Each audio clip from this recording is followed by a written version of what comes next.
right, so that was Facing West live. I had the pleasure of stopping by their rehearsal space. I think we have all the mics working. I think we have everybody smiling in here in the studio. World Viral. Will Kilduff, take it away. All right, so I think we got cut off just before you were able to really tell us about how awesome it's been to have a full band. But why don't you tell us about Country Jam? Because you just played kind of the biggest show of your young careers. That was awesome. And maybe we could get the impression from the rest of the band, too, a little bit. But It was insane. Yeah. It was so much fun. I mean, having the band up there with us just adds so much energy to the show. And then having, the crowd dancing. And when we played a cover, they know all the words and sing with us. And it was just an incredible experience. And you guys had your band passes and all that fun stuff. I kept You the got to artist experience pass. some things that are little premonitions towards the future. We got to go backstage at the Thompson Square show, All Which right. was so really cool. And then I occasionally would just flash it at somebody, look what I have. Look what I have. Look at this. My band. Oh, artist band. And Jace, you've been playing in Denver forever, man. Part of the band Lost Point. Lost Point's won a ton of contests in Denver. Completely different style of music than Facing West, right? It's a little bit different. And the funny story about all that is Lost Point used to play with a little band called Spool's Dark Thread. And they had this drummer that I always wanted to jam with.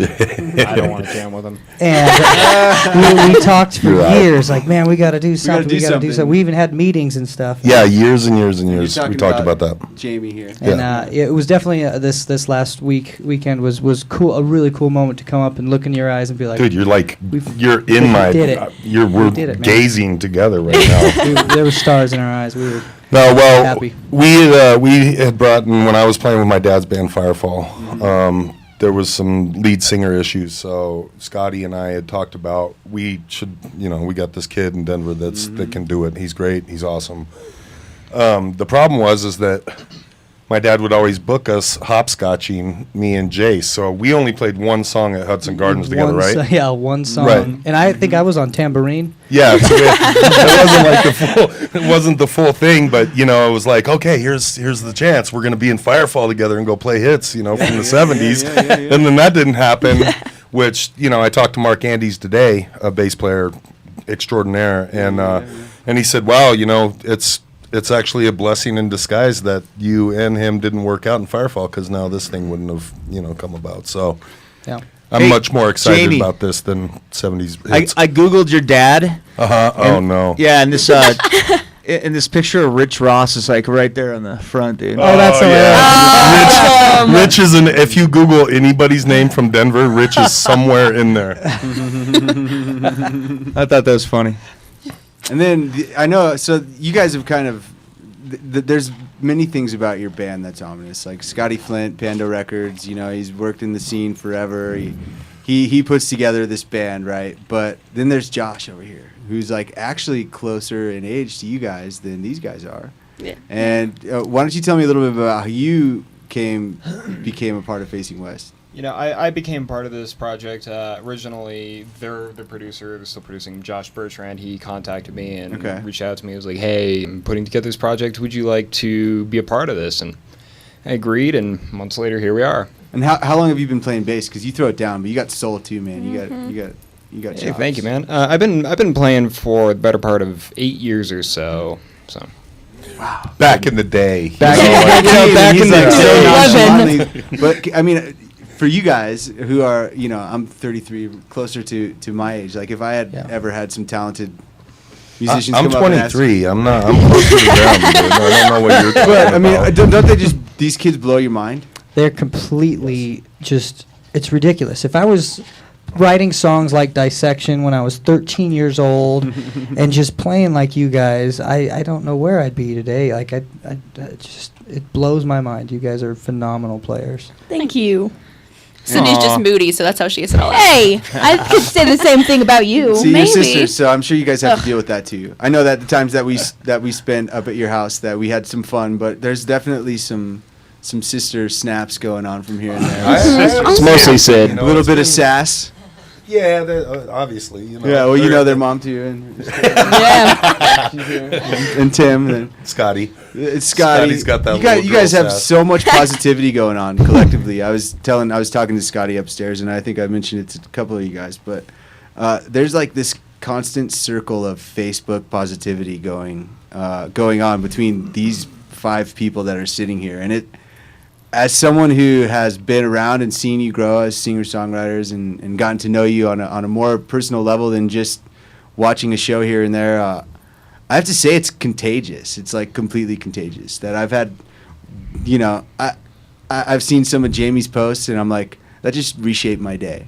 Your dad is like just the coolest dad of all time. He's awesome. fantastic. He is the model for fatherhood, He's in my great. opinion, and he's just a good dude. But like, I think that the reason why that is so big is because of the songs that you write, and I want you to just appreciate that because Jace wrote a post one day. This is before we'd even met, and you're like, "The song Dissection made me cry and made me look at myself in the mirror and like question everything about my life, and like I don't know what to do."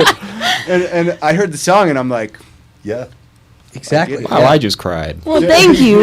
I sat in there when she played it for me the first time, when just her and her guitar, like she'd written it like an hour before, and I was like, "You can't do this to me!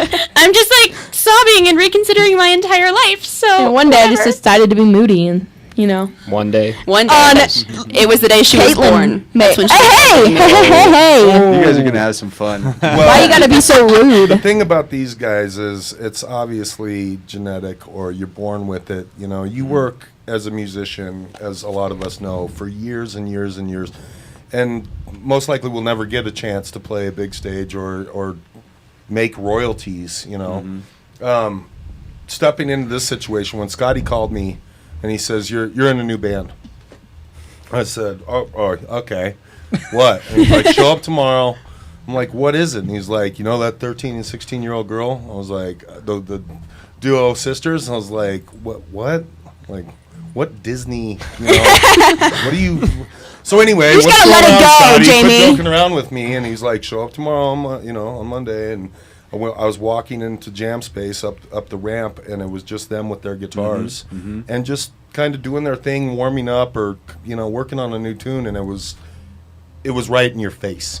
No denying it. No denying it. There's musicians that are, that are good and they're kind of out there and you're like, wow, you're like anybody else. But when you get grabbed by the face, by somebody at any age, it's mind blowing. And to then know that how young they are, it was like, wow, there's something definitely here. And like you said, it's contagious. Yeah, it's That's the absolutely plan. contagious. Well, but it's really cool because you see musicians grow up. You see, I've been a musician for a long time, and I don't think that I've ever experienced such universal attachment to the vibrations that they give off on stage. And I remember the girls would always get real nervous about playing a Scenester show because they'd be a duo and there'd be all these full bands. Right.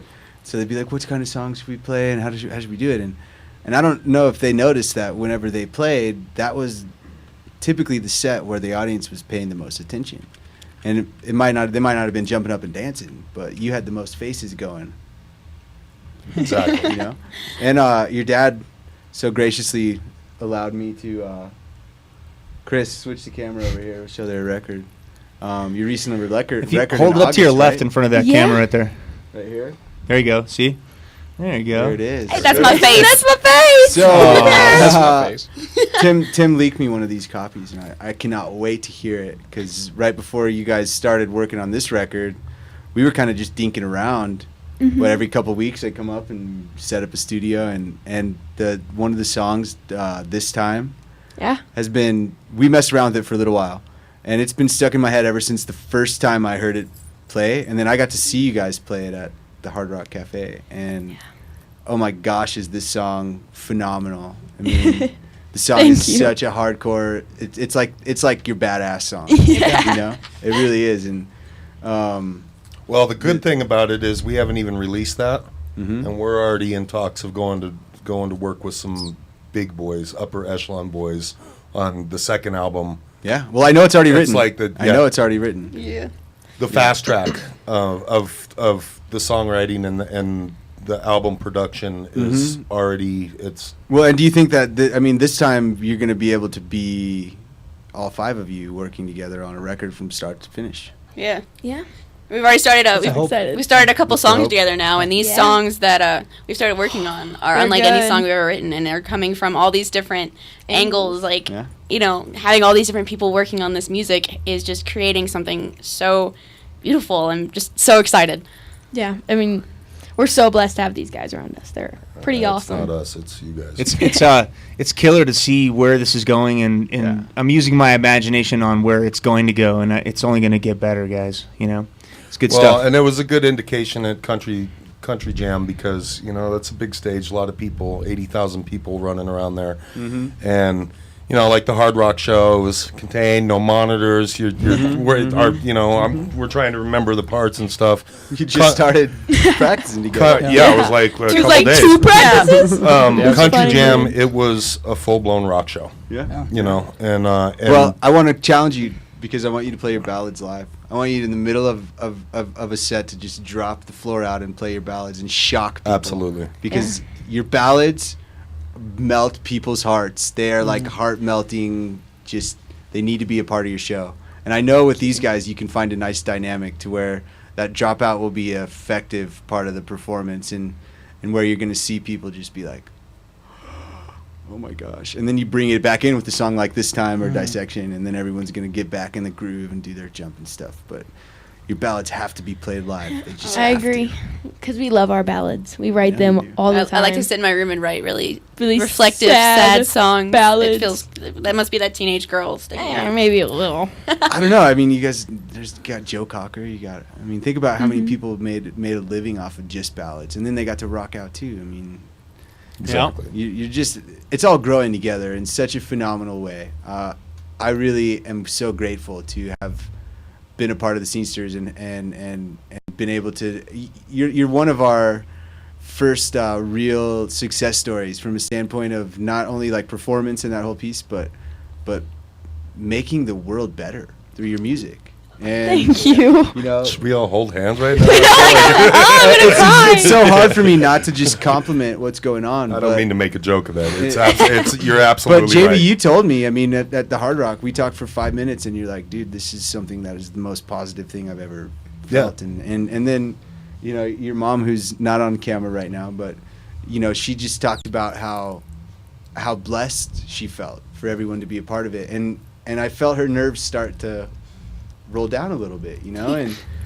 I don't know. It's just really cool to see. I'm so grateful that Scotty showed up at that show, at that Scenester show that Yeah. he did. We're so grateful. This all because started right there. All started with Well, Scenesters. you were so ready already. Yeah. You know, and we had been meeting, and I was trying to help you guys learn how to do film and do some other. But it became so apparent to me that you were ready for everything that's here today, and that what we started. That was about a year ago when we started working outside, and look where you are now. I mean, it's almost like that first time I sat down in your kitchen and was like, okay, are you guys ready for this? Yeah. Because Yeah. we just saw it. We just saw it.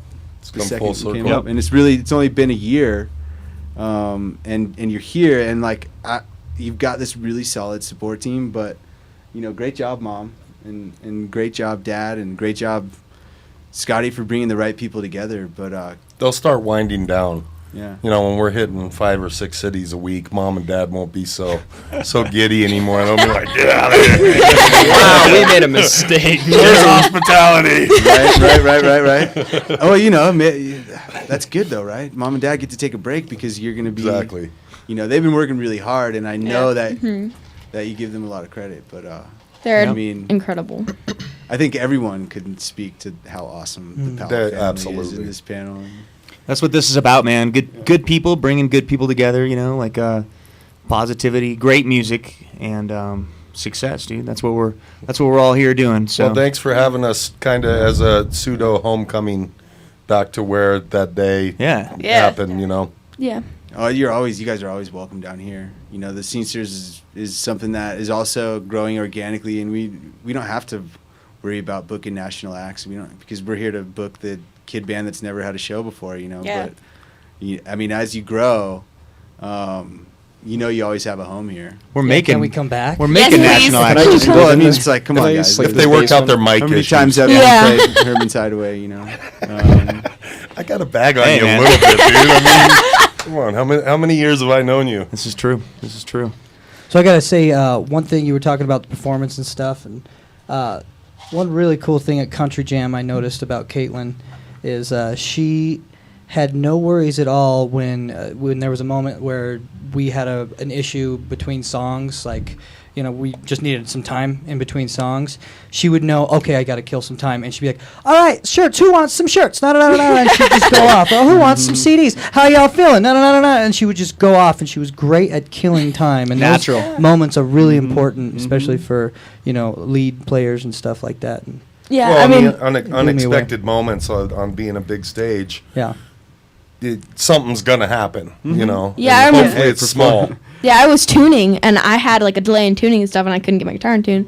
And Caitlin stepped back from the mic, and she was like, "Well, this is like real world," and I was like, "I'm not in tune yet." And then she walked back up, and she was like, "We're gonna throw out some CDs now." Ninja Star, that dude. I did Ninja Star one guy. That was there's one thing I'm really good at. It's talking a lot. I'm pretty good at that. but you know, you're probably effective talking like Jay's talking. And believe me, on Yeah. stage, if that dead silence hits because of confusion, Everybody's watching. on a big stage, you know, like, I mean, you guys got a pretty good preview of what a big stage is like to play, you know. Yeah. I mean, if that's enclosed, like if you're at the Boulder Theater and it's sold out, if you don't fill that dead space, then Yeah. the energy of the whole place just gets jumpy and weird, and it can mess up your whole set, you know. Yeah. Yeah. So you're just well ahead of the game, and I just know I can feel it when I see these guys that have been playing music forever, and they're like, yeah, this is really cool, you know. But the positivity is phenomenal, and I think it comes from your music. I mean,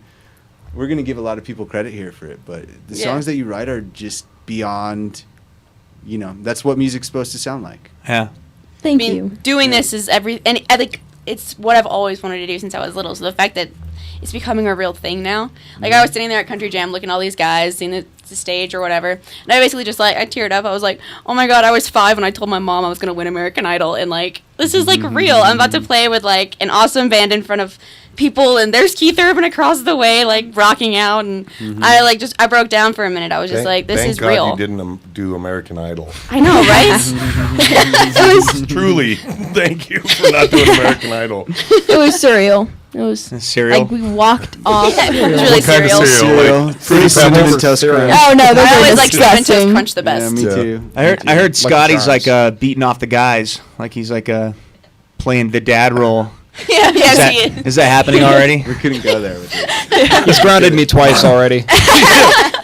We know what you're used to at the show. Yeah, no, they did a high end corporate gig. You know, the girls and Josh would sit in, and yeah, you know, that's the thing is not only is the music and the talent and the songwriting, like these girls are how old? You know, they're not bad to look at for men. So. Thank you. When they come up and they're like, what you see the look in their eye, like, oh my God, I'm a bad person. You know.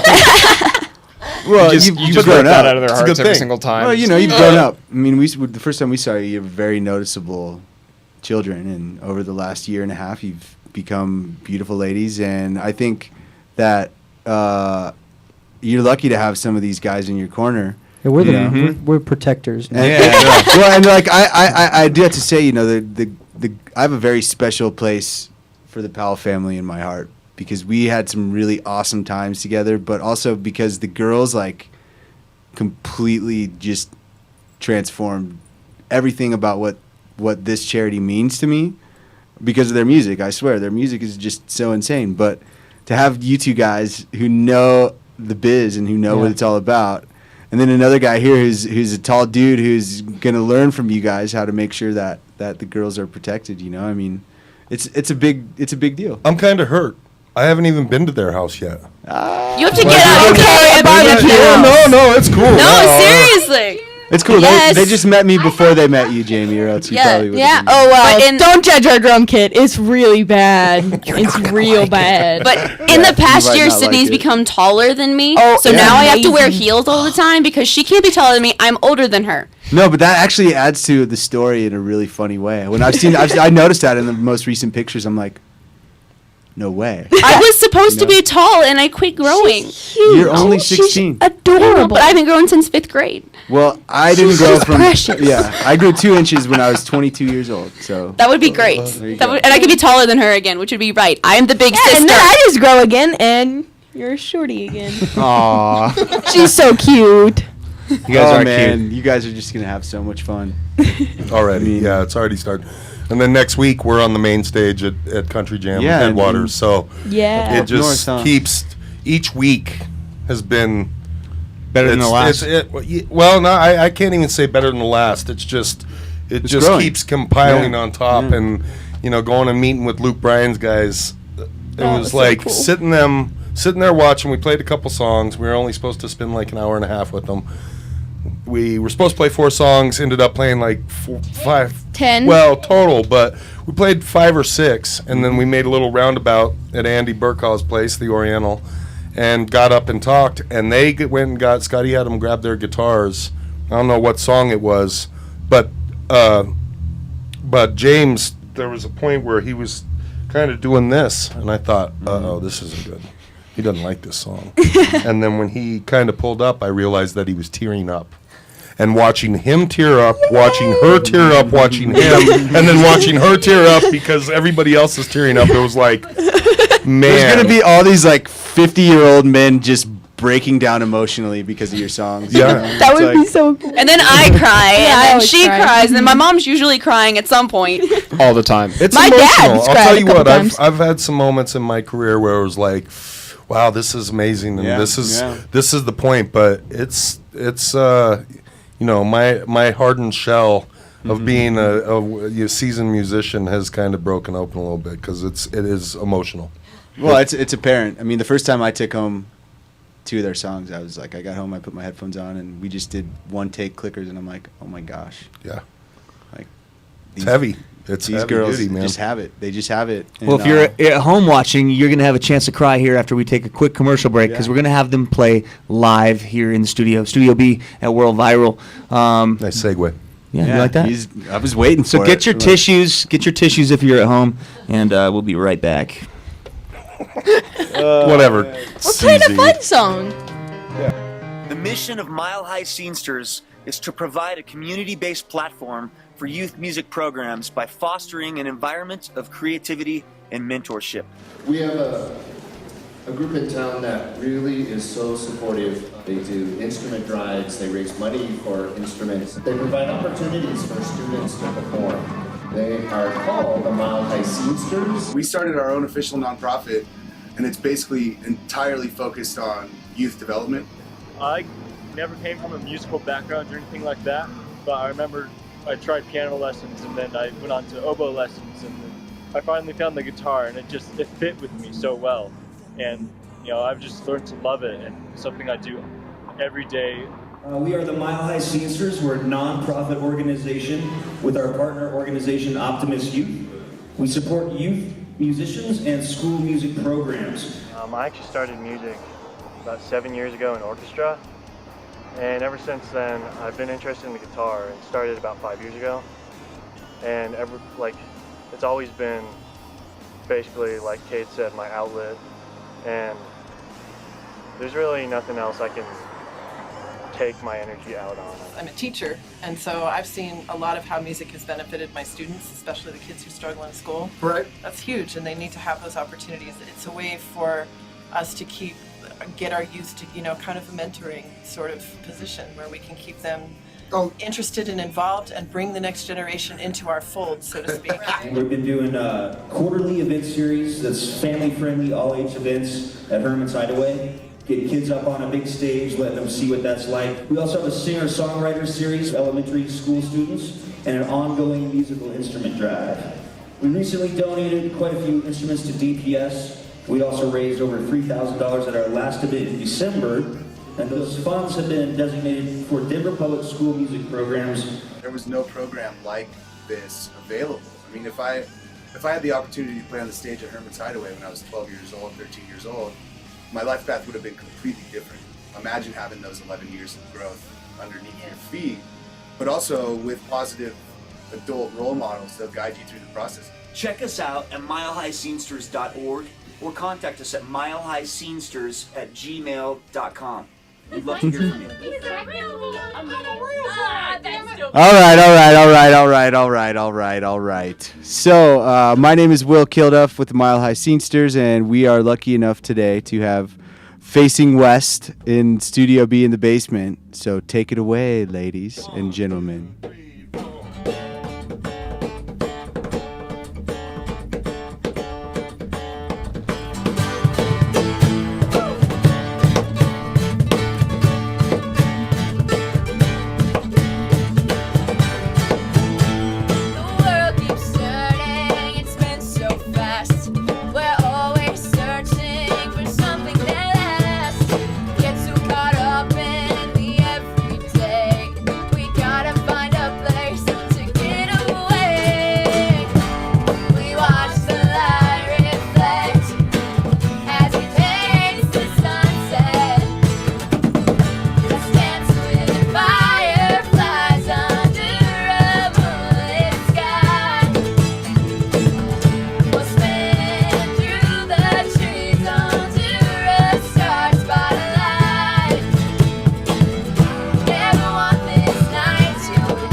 There you have it. That was Facing West here live in the studio at World Viral TV. Thank you so much for watching this. We'll be back with Music Buzz Live Radio tomorrow. That's Tim Winger, a.k.a. Moose, and Chad Drew from Evergreen Apothecary.